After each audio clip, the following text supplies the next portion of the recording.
Hi everyone, my name is Karen, this is my channel Rather Be Reading, and today I'm bringing to you a recent reads video.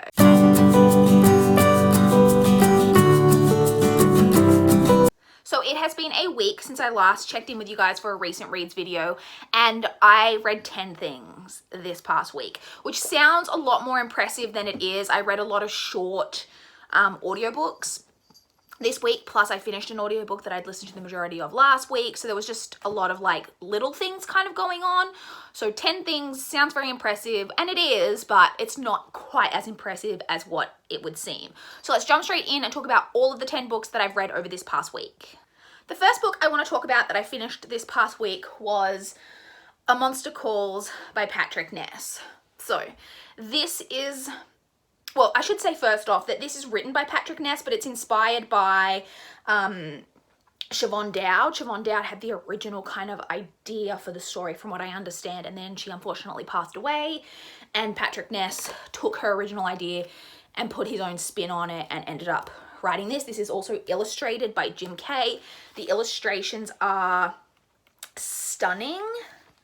Let me see if I can show you guys like the first kind of full page, and it's all black and white, which typically is not my thing for art, but these are just so beautiful. I'm also going to apologize up front if you can hear like a lot of cat noise in the background, but my cats are currently playing in amongst the curtains and like diving on top of each other, so I'm sorry.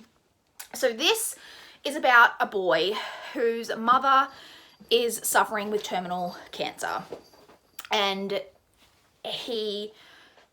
one night a monster, like a tree monster, starts to visit him, and it all kind of goes from there. This was beautiful. I feel emotional just thinking about it. This was beautiful, so emotionally heart-wrenching. I felt broken after I read this. I think this is so validating to the anger that you can feel when a loved one has died or is dying, and the just extreme anger that can come along with that, how angry you can be at the world, at God, at whoever, about being put into this circumstance. And I thought this was so validating about that. It's just an emotional gut punch. I sobbed, like gut-wrenching sobs reading this. It was beautiful. It was exactly as good as I'd heard, as I expected. Whew. It was a real good one. I gave this 5 out of 5 stars, obviously. So I then finished, so I'd mentioned in my recent reads last week that I had read most, like 90% of an audiobook called In the Still of the Night by Anne Rule, and that then it had expired, and so I'd had to put it on hold. The hold ended up coming back in that same afternoon I filmed that video, and I had just over an hour to go on it, and so I just listened to it on Saturday afternoon last week to finish it, because I only had an hour to go, and it had been, you know, 5 days since I'd first started it, so I wanted to finish it. So this is a true crime story about the unsolved possible homicide of Rhonda Reynolds, I think is her name. So her death was originally declared a suicide, but her mother never believed that it was suicide, and a big part of the story is about her mother's quest to have the determination of suicide overturned. And so the story is quite emotional in that way, but so I had some issues with this book. The main issue I had with it is that Anne Rule spends so much time focused on the side characters, and particularly Rhonda's mother and like her quest, which I totally understand, but she goes off into, like, we get so much backstory on Rhonda's mother, Barbara. Like, why? Why did I need to know about Barbara's like whole life leading up to, before she even, like, you know, from her childhood all the way through? Like, why was that necessary to a story about Rhonda's eventual death? It was very unclear. I just thought it was completely unnecessary. And then so I had a major problem with that. And then I was reading some other reviews of it once I finished the book, and a reviewer on Goodreads had pointed out that she thought it was incredibly irresponsible that at the end of this story, Anne Rule specifically names all of the people that she believes are still suspects in this possible murder. So the suicide is overturned, but I think it's left undetermined, so it's unclear whether it was a suicide or a homicide. Her mother and family have always believed that it wasn't a suicide, and I think from listening to the book and all of the evidence, it seems to me that it would have been a homicide. The detection, the crime analysis, it was completely botched. It was very poorly handled. And I think if it had done properly, I don't think it ever would have been called a suicide, because there were just so many things that didn't make sense. So I agree, like, that getting overturned, but for her then to name this person, this person, this person, this person, these are the suspects in this open investigation, and this reviewer pointed out that's incredibly irresponsible, and I kind of agree. And I was like, yeah, I got really like, yeah, that's really, I can't believe she did that. But then I was thinking about it, and I was like, I feel like in this day and age at the moment, with so many podcasts that we have these days on unsolved crimes, and a big part of that is looking at the suspects and the potential of them to have committed the crime. And I thought, so is it irresponsible? Because we do that a lot these days. So on the one hand, I feel like it's not, because we need to look at these things because these people deserve justice. But then on the other hand, I think it must affect these people's lives. And the people who are suspects but didn't commit this crime, and then have a spotlight put on them, and it's said publicly that this person is potentially a murderer, must be terrible. So I don't know, it really did raise some questions for me, this book, that I'd never really considered before. Like, I'd always thought about people who are wrongly accused, you know, in a crime, and then it goes unsolved for years, like they're a suspect and then it goes unsolved, and then when it's eventually solved and it's determined that it's not them, you think about how ruined their life was. Like, there was that podcast, the first season of In the Dark, about the murder of that little boy, of that, I think he was like 11 or 12, and there was a neighbor that was like accused, and 30 years or however many years later, it was determined who the murderer was, and it wasn't him. And you just think about his life and how affected his life was by that accusation. So I've always thought about it in terms of that, but not in terms of how it could affect them possibly by people looking at these crimes and pointing the finger. And I don't know where I fall on the argument of, do I think that that's okay? Because I feel like, yes, we need to look at these things because I think these people deserve justice and I think these crimes need to be solved. But is there a way to do that responsibly? I don't know. I don't know the answer to that. Anyway, this has gone into a complete tangent, but that raised some real questions for me, some interesting questions, but I don't think that the book itself was particularly well executed. It was interesting, like I say, the case was interesting, but I don't think it was particularly well executed. I ended up giving it 2.75 stars. I then read The Kingsman by Nora Sakavic. This is the third and final book in the All for the Game trilogy.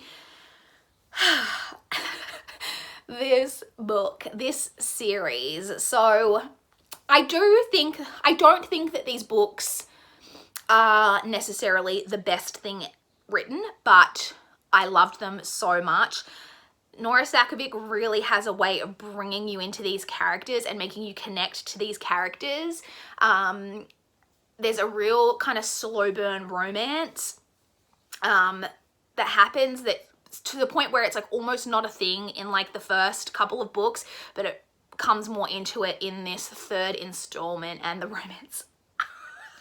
I was so here for it. I was like, it's one of those times where you just feel so invested in it. And I felt so invested in all of these characters. This is a very character driven story. I thought it was a really great finish up to the trilogy overall. Really, really, really enjoyed it. I ended up giving it 4.25 stars. I then read The Husband's Secret by Liane Moriarty. So I have previously read Big Little Lies and what's that other one? What Alice Forgot. This is one of her, I would say after Big Little Lies, this is probably her most popular This is about a woman who, so on the back, it just says that it's about a woman who finds a letter. Her husband's away on business and she finds a letter from her husband that sets out on the front that it's to be opened in the event of his death. And then this raises some issues because she's wondering what it could possibly be, etc. So that's what it says on the back. It actually follows 3 women. So we've got that woman, and then we've got another elderly woman who we discover pretty early on has a daughter that had died years and years ago. And then we also follow another woman who's having some marital problems and has returned from, she's kind of escaped this marital problem and returned to stay with her mother, which is in the same area where these other 2 women are. And we follow all 3 of their lives, and we get the pretty typical thing that you get in Liane Moriarty books of it kind of really looking at these characters and their lives and all of how different events can affect different people, which I always enjoy. However, there's one character's point of view, like kind of storyline that I just didn't think was super necessary. I thought like it just, like we could have done without that in the story. It wasn't terrible. I didn't hate it or anything. I just, when I was reading, I'm like, do we need this? Like, I don't know that we do. And then it's also pretty predictable. Like I could have told you from pretty early on what the letter said, and it's not, the whole book's not about finding out what's in the letter. You do about maybe a third of the way through find out what's in the letter, and then it's about like the repercussions of that. There's some decisions made around that at the end, towards the end of the book, that I don't know that I agree with.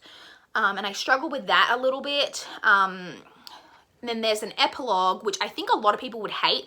I really liked the epilogue, but yeah, so I had some problems with this. It's very enjoyable, as with all of the books by Liane Moriarty I've read so far. It's very readable. You're just turning the pages wanting to find out what's going on. But I don't think this was like amazing, but I did enjoy it. I ended up giving it 3.75 stars. I then read my least favorite book of the year so far, which was This Charming Man by Marian Keyes. I listened to this on audiobook. It is narrated by Neve Daly. I think it's pronounced Neve. It's Marian Keyes is Irish, and I presume that the narrator is Irish, and it's spelled Niamh, which I believe is pronounced Neve. I'm not great. I'm not Irish, so I apologize if that's a mispronunciation, but I believe it's Neve. Neve Daly. So this is a just kind of chick lit, romancy type book that again follows 3, I think it's 3 separate women, but it's one of those ones where we follow one character for like a good chunk of the book, and then we shift and we move to someone else, and then we kind of go back and forth. The main character that we're following at the start discovers that her boyfriend is getting married to someone else, and this kind of causes this huge kind of kerfuffle in her life, and she ends up going to stay in like a country area to like escape, because she's very distraught over this, and goes to stay in this like country town. It's set in the UK, and she's staying there, and she meets a bunch of people there. And then we also follow a reporter who is trying to get her story. And then we also kind of follow, well, they're really the only 2, I think, perspectives that you even get, but it does say, I think, that you kind of follow one of them's, the reporter's sister, who had previously been in a relationship with the same man. I think this might be the first Marian Keyes that I've ever read. I know she's an incredibly popular author. She's got a lot of books. I can see how these books would be enjoyable, why people would like them. There's parts of it that I myself enjoyed. I think the writing's really fun. The characters are quirky. It's like a fun, quirky, funny type of read in parts. I liked that. But I had massive problems with this. One of the problems that I had is the use of derogatory language. The character who moves to the country town ends up getting involved with a group of people who identify as cross-dressers. It's a bunch of men who enjoy dressing up in women's clothing. And she constantly, and I want to apologize straight up if I offend anyone with this language. I just want to make it clear why I found it so offensive. So I'm going to say like what she said in the book. She constantly refers to them as trannies, despite the fact that and it's not, I don't necessarily think that word, it's the type of word that you can only use if you're given permission to use that word by the person who identifies in that manner. And they constantly tell her that they are not transsexual, that they do not identify as a tranny, and that they like don't call them that. And she uses it constantly. She just will not stop using it. Like, she's just like, whatever, the trannies, and it's just, the word is used repeatedly. And every time it started to be used, I was just like, who do you think you are that these people have told you don't call them that, and you just keep doing it? What is wrong with you? So I was already real ticked off with this book. Now I'm going to get into the other massive issue that I had with this book, which is spoilers for the book. So I'm going to put an image here up with the cover that will be there, that if you can skip ahead if you don't want to be spoiled. I wouldn't bother reading this book, but if you don't want to be spoiled, skip ahead, and I'll try to put the timestamp on the screen as well if I can figure that out, but there will be an image here to let you know while I'm talking about spoilers, and then once that's gone, you can come back. This book also deals with domestic violence, and a lot of the reviews that I saw on Goodreads were like, oh, this was so great because it's not just your typical lighthearted read, it really delves into some like important heavy-hitting topics. Yeah, it does. Does it do it well? No, I don't think so. The main male character that I mentioned, that he's not a main character, but the guy who she discovers is getting married to someone else, we discover later on in the book is abusive. Mainly physically, like mentally, all of that is involved in there, but physically abusive. And that he has a pattern of this with women, and that it's not just the character who like has recently kind of been dumped by him, that it's also with the reporter's sister, that when he was with her when they were very young, like in their late teens, that it was with her, that it's with the person who he's currently in a relationship with. And he has a history of extreme violence to women. He's put cigarettes out on their hands. To the sister, when they were young, he beat like to like within an inch of her life type of thing. And once it's discovered and they finally come together and talk about it, and it's revealed that he's this physically abusive man, and they all come together, the women who we know who have been abused by him, which sounds like it would be a good thing, but they just do it because he's in a political position, and they don't want him, he's about to maybe get power in like a political party, and they don't want him to get that power, and so they threaten him and whatever, and just so that he doesn't get the job. And then that's kind of it. And I had a real problem with that. There was never any addressing of he needs to be outed for what he is. If not publicly, and I can understand maybe not wanting to do that, but there's no talk of ever, maybe he should be reported to the police. Maybe we should do this and that. There was just never any discussion of that, and never any discussion of potential future victims, not to mention the woman that he is currently about to marry. That they just had no concerns for women who potentially were going to be beaten by this man in future. And it's not as if it was just a one-time, not that I ever think that's okay. It was repeated behavior with several different women over a span of like 20 years or something like that. It's just, I didn't think it was well handled. I had a real problem with it.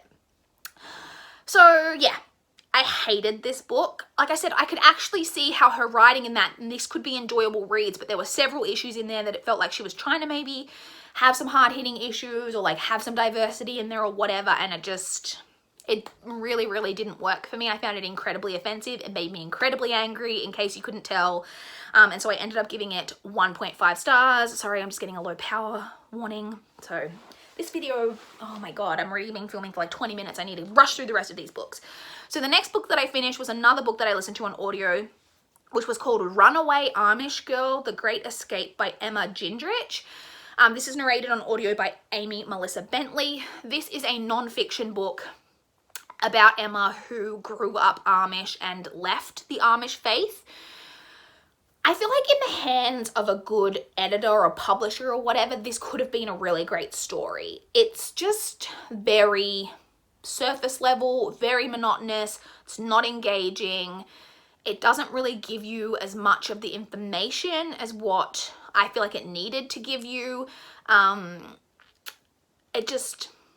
didn't think it was well done. It was kind of like, it was interesting in parts, but for the most part it just wasn't well done.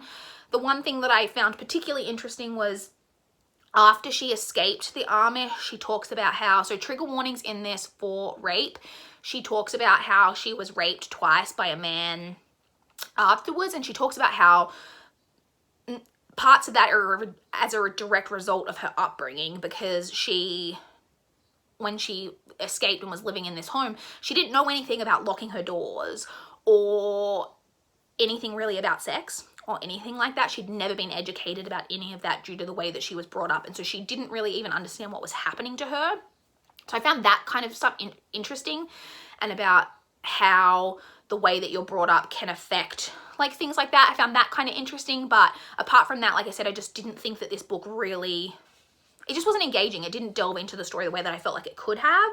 So it was just kind of okay, and I ended up giving that 2.75 stars. I then read 1,000 Pieces of You by Claudia Gray. This is the first book in the Firebird trilogy.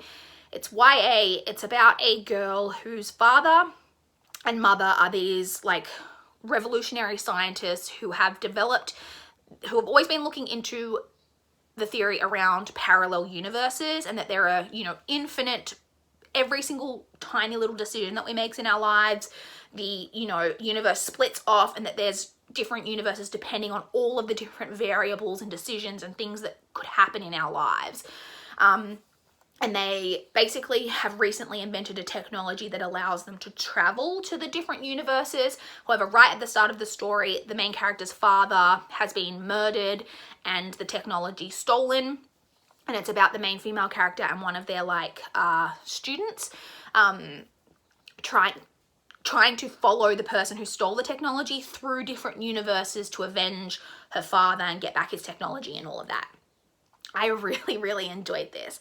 I liked the main character. A lot of people in the reviews that I saw on Goodreads didn't really like the romance in this. I really liked the romance, and I actually really loved all of the parallel universes and all of the world jumping, seeing the different universes. I think that just speaks to me, because I've always been very interested in, I wonder what would happen if I'd made a different decision at this point in my life, and the thought of going into a different universe and getting to see how your life would have turned out if you'd made a different decision, I just found incredibly interesting. So I just thought this book was really enjoyable. I really look forward to reading the next book in the trilogy and seeing where the story moves on from here, and I ended up giving that 4 stars. I then read Midnight Secretary Volume 1 by Tomu Omi. This is a manga. I just read the first, it's not like a bind up or collector's edition or anything like that. It's just the small little first volume.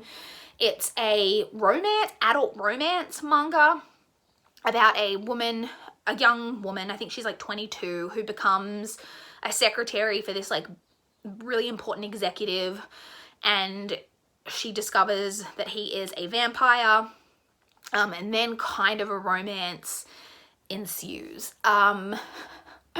I didn't really like this. I thought it was just going to be kind of fun, and I guess it kind of was, but it was very cheesy. The characters are incredibly underdeveloped. They're just very cookie cutter, no depth to them whatsoever. I also really struggled with the main male character. The vampire is very arrogant, type of guy, which you get a lot in romancy type stories, but it was just he was blatantly saying to her, "You're not attractive. I don't want to have anything to do with you because you're ugly," so on and so forth. And I really didn't like it. It wasn't terrible. It was easy to read. I read it. It was enjoyable. I won't be continuing on. I'm not sure. I don't think romancy type manga are the right manga for me. If you guys have any manga recommendations, I want to read more manga, but I don't want to get involved in a manga series that's 28 volumes long. But I feel like all manga is like that, so I don't know where to go from here. But I didn't really like this one, and I gave it 2.5 stars. I then listened on audio to How to Be a Boss, A Guide to Conquering Life by Lilly Singh. So this is a non-fiction self-help type of book by Lilly Singh. Lilly Singh, if you don't know, is a YouTube star, is where she kind of started, and she's since, I think, acted in some things and has gone on tour and all of those types of things. I don't really know her too much. I she's not a channel that I ever really knew about. I think I originally heard about her, I think I saw her on Jimmy Fallon, and I've seen a few interviews with her and stuff, and I've always thought that she sounded really cool and like a really interesting person. And I saw this book and thought, oh, I'll give that a go. I actually really enjoyed it. It's nothing really new, I guess. It's all just about her talking about how to have hustle and how you need to hustle more. But the thing I liked is that she really does give you clear strategies and things that you need to do if you want to conquer your goals. She talks about how to set goals and how to achieve those goals and how the sacrifices you need to make and the ways that you can try to achieve your goals and stuff. And I did find it really motivating. Like I said, I don't think it was necessarily anything particularly new in the genre, but I did enjoy it. I thought it was motivating, and in the end I gave that 4 stars. And then the final book that I read over this past week, it was another book that I listened to on audio. This was Forget Me Not by Ellie Terry, narrated by Heather Costa and Matt Godfrey. This is a middle grade, excuse the cattail, is a middle grade story about a female character named Callie who has Tourette syndrome. And she lives with a single mother, and her mother, every time she breaks up with a boyfriend, relocates them to a new town. And she doesn't want Callie to tell people that she's got Tourette syndrome. And right at the start of the story, they relocate to a new town. She starts a new school. I think they're in 7th grade. And she meets a boy who lives in her apartment building who goes to her school. And there's good diversity, obviously, with the Tourette syndrome. And then the main boy in the story is Asian. And it's all about her dealing with her Tourette syndrome and trying to hide it. And then once it comes out, as it inevitably will, the repercussions of that. I thought this was really, really, I always seem to, I never think that I'm going to enjoy middle grade, and then I do. It just has really great messages in it. It's all about acceptance, not just acceptance of other people, but also acceptance of yourself. It's got some family stuff in there. There's a lot of stuff about friendship and different people dealing with different issues, and sometimes how someone being mean or not being the nicest person might be more to do with things going on in their life than to do with you. All of that type of stuff. I just thought this was really cute, really enjoyable, really important story. Now, I will say that I don't think that, from what I could tell, the Tourette syndrome rep isn't Own Voices, but I'm not sure. I couldn't find any reviews that said that it was, and I couldn't find anything about the author having Tourette syndrome, but so I'm not clear whether it is or not, but so I can't speak to the representation. But it's the first story that I've ever read about someone with Tourette syndrome. And yeah, I just thought that it was really cute with a really great message that I think would be a great read for middle grade age readers, and I really enjoyed it, and I ended up giving it 4 stars. Finally, to very quickly touch on what I'm currently reading, because this video is so long, I apologize. I'm currently reading Where the Heart Is by Billy Letts. This is a book that I've seen the movie of. Like, I actually think I own this movie on DVD. I've seen it a bunch of times. One of those movies that I've always really enjoyed. And there's a book, and I'm about just over halfway to like 2/3 of the way through so far, enjoying it. So far, it's almost spot on for the movie. Like, it seems to be a very close adaptation, but I am going to rewatch the movie once I finish the book to see whether I pick up on any major differences, but so far it's pretty close. So it's a adult contemporary novel about a girl named Nova Lee, who at the start of the story is 17, and she's pregnant with a baby, and she's traveling with her boyfriend kind of across country when she gets out at a Walmart, and he takes off and leaves her there. And she doesn't know what to do, and she ends up living secretly in the Walmart for like a month or 2, and then gives birth to her baby in the Walmart, and is discovered like when she gives birth to the baby. And it's kind of like about the life that she starts to lead and the people that she meets who help her and all of that type of thing. It's very kind of like heartwarming, nice type of story. And yeah, I'm really enjoying that so far. Hopefully we'll finish that this weekend. Hopefully get a lot more books read over this coming week. I would love to chat with you guys in the comments down below if you've read any of the books that I read, if you've got any thoughts or what you guys have been reading recently. I would love to chat down below. Please like this video if you liked it. Please subscribe if you want to see more from me. That is all I have for this video today. Bye guys.